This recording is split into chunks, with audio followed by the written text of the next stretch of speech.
Okay, so this is our example number 5 for chapter 4, 3-moment equation. Determine the moment over the support B of the beam shown in the figure. Ayan. So, ano nakikita ninyo? Isang span lang siya, hindi ba? So, paano natin ngayon ma-apply yung equation? Okay, so dito, ang gagawin natin, yung ating, kasi ano to, di ba? Isang roller and isang fix. So, crack beam to, hindi ba? So ngayon, ang gagawin natin dito sa fixed support is i-extend natin yung ating member. Okay? And kapag in-extend natin to, magkakaroon tayo ng imaginary member. Yan. So pwede na yung ganyan kaliit. Yan. So magkakaroon tayo ng imaginary member. Siyempre, merong support dyan. Kumari may support tayo dito. Yan. Okay? Sabihin ano na lang, rocker. And imaginary din. Okay? Yan. Okay? So, ngayon, ito yung ating second span. Ito yung ating first span and ito na yung magiging second span natin. Ayan. So, ganun lang naman yung concept na gagawin natin kapag fix yung ating support sa dulo. Okay? So, ngayon, anong gagawin natin dito? Wala pa rin naman settlement. TI is constant pa rin. So, equation number 1 pa rin.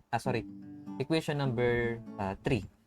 Okay? So, M1, L1, plus 2M2 multiplied by L1 plus L2 plus 6A1 A bar 1 over L1 plus 6A2 B bar 2 over L2 is equals to 0. Ayan. Na kung saan yung ating M1 is 0.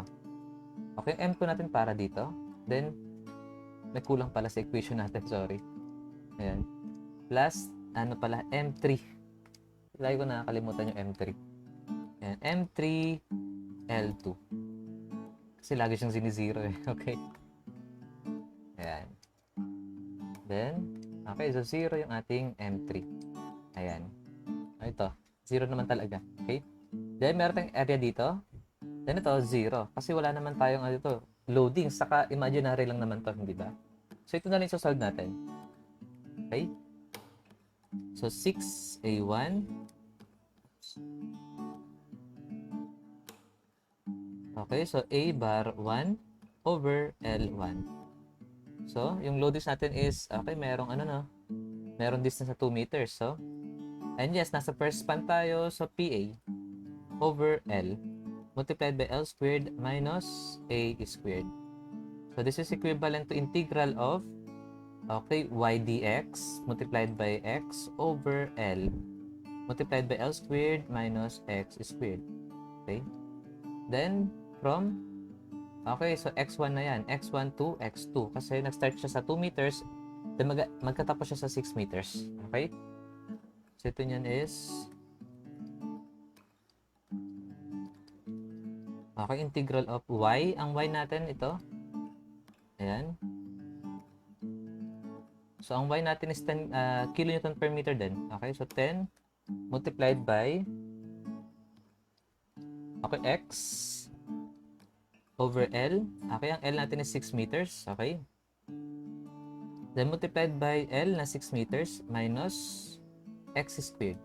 Okay. Yan. Dx from 2 meters to 6 meters. Yan. So, integral of 10x over L na 6 multiplied by 6 squared minus x squared. Okay, from 2 meters to 6 meters. Okay, so 426.667. So 426.667 and this is kilonewton meter squared. Okay, so double check naman natin sa equation. So yung equation na ganito ang condition, mahaba-haba yun, hindi ba? So asan yun? Okay. Ito. Ayan. So masyado siyang mahaba. So W natin is 10 over 4 multiplied by L. Okay, multiplied by B squared. Okay, ang B squared natin dito is 4, hindi ba? So, B squared multiplied by 2 multiplied by L squared. Okay. L squared, so 6 squared minus B squared. Yan. Okay, then minus A squared minus 2 squared multiplied by L squared minus A squared. Yan. Di ba ang haba masyado? Okay. Wait lang. Yun, may 2. May 2L pa pala, no? 2L squared to. So, 2. Ayan. Okay. Then ito, oops, ito, na ano ko siya eh. Mali ito, dapat. May ano to, ganyan. Okay, then ito, doble. Wait lang. So, 4 squared. Okay, so tama lang. Then, 2 squared. Okay, so ito niyan. Okay, then ito. Isa pa. Oops, nasabrahan tayo. Ayan, so 260.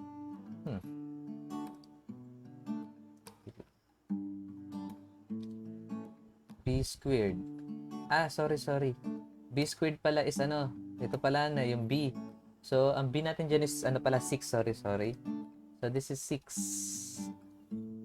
Ayan, so 6 is squared. Okay. Then, okay, 2. Then, L squared minus B squared. So, 6. Ayan.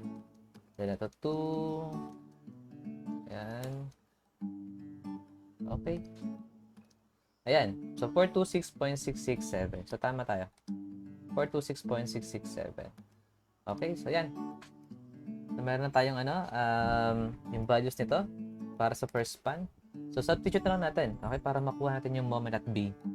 So, 2mb multiplied by L1. Ang L1 natin is 6. Then, ang L2 natin, of course, is 0 kasi imaginary lang naman yan. Di ba? Then, plus 426.667 is equals to 0. Ayan. So, negative 426.667 over 2 multiplied by L1 na 6. And so, negative 35.556. Negative 35.556. And this is kilonewton meter. Ayan. Okay? So, doon sa first example example 1, 2, 3, 4, hindi tayo shear and moment diagram. So, dito tayo mag-shear and moment diagram kasi isang span lang eh. Kaya madali lang. Okay? Anyway, pare-paras lang naman yung niyan eh. Weight niyan, di ba? So, kung negative to, and kino-consider natin yung right section, okay, so yung negative nun is clockwise. Ayan. So, clockwise yung ating MB rito na 35.556, okay, kilonewton meter, which is, siya naman talaga yung mag-resist sa moment effect ng 10 kilonewton per meter papunta kay B. Ayan. Okay? So, ngayon, isolve natin yung reaction dito sa A. Ayan. So, AB. Then, ito, reaction na kagad to kasi wala naman tayong span dito eh. Okay? So, this is BV. Ayan. So, ngayon, mag-moment tayo sa B. So, summation of moment at B is equals to 0. Clockwise is positive. So, clockwise ang AB multiplied by 6 minus 10. Okay?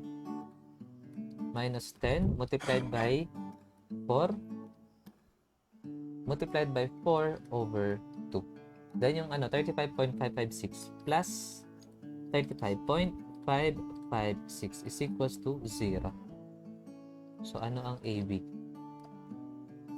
So AB multiplied by 6 minus 10 multiplied by 4 multiplied by 4 over 2. Then plus 35.556 is equals to 0. Okay, so 7.407. 7.407 kilonewton. So, positive. Therefore, tama yung ating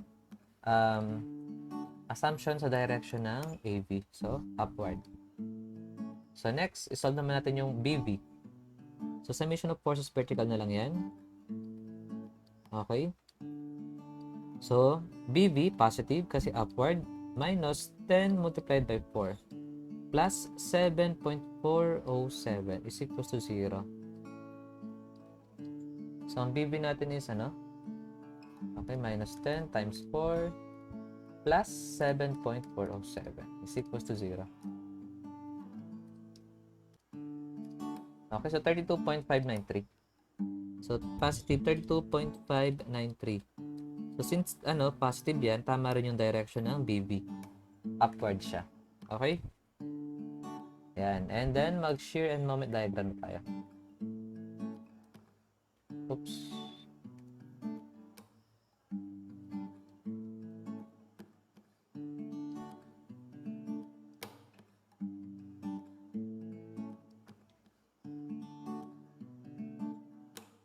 So, anong purpose ko kung bakit, i-drawing ko yung, shear and moment diagram para mapakita natin ito negative na to. Kasi mamaya magtaka kayo, bakit negative to, sir? Then, di nyo nilalagyan ng, direction or rotation. Kasi dito natin papalabasin yan sa moment diagram. Okay? So, AB is positive. So, 7.407. Okay, so, dito yan. So, 7.407. So, 0 naman dito, no? So, 7.47 pa rin to. Ayan. Then, 7.407 minus 10 times 4. Okay, so, negative 32. So, negative 32.593. Then, plus this reaction. So, 0. Okay, then, ito, 0 degree lang. Okay, then, ito, 0 degree to first degree. Ayan. Okay.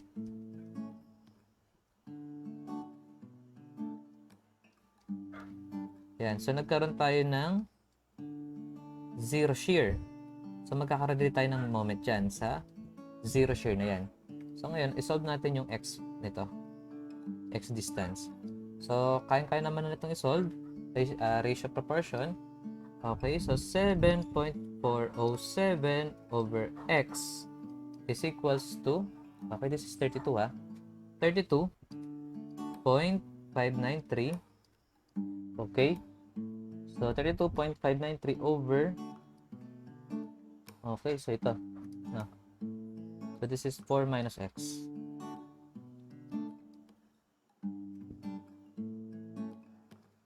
Yan.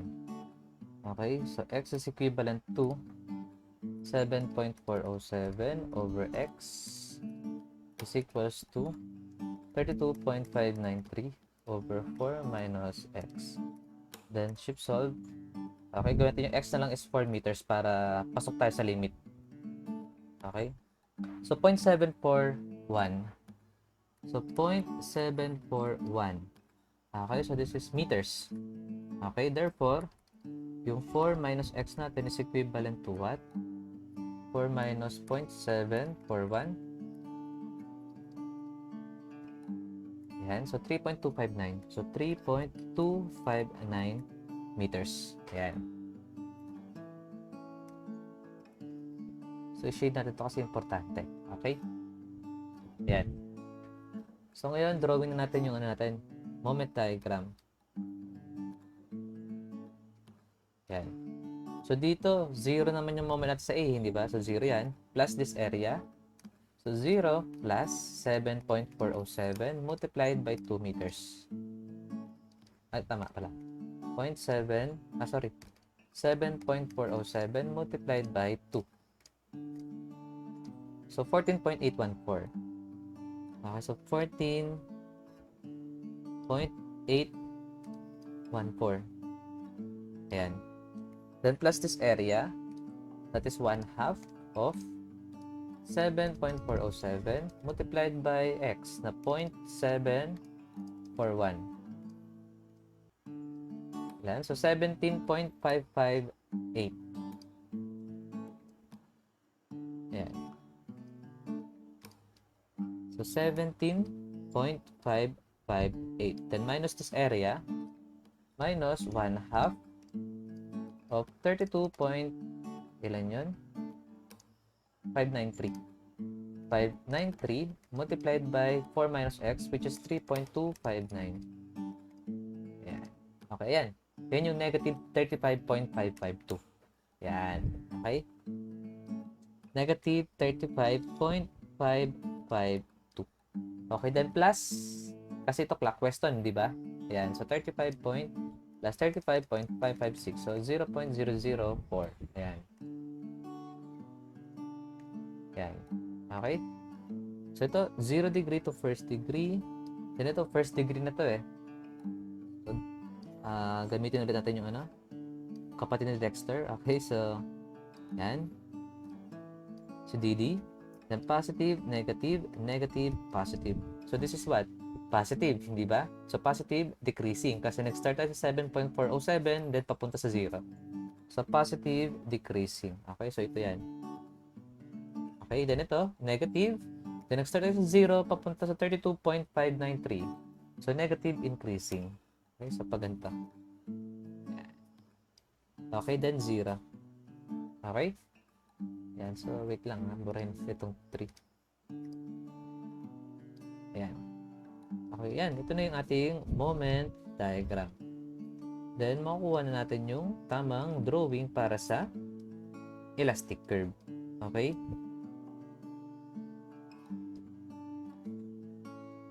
Yan. Kung positive to, sabihin gaganto siya eh.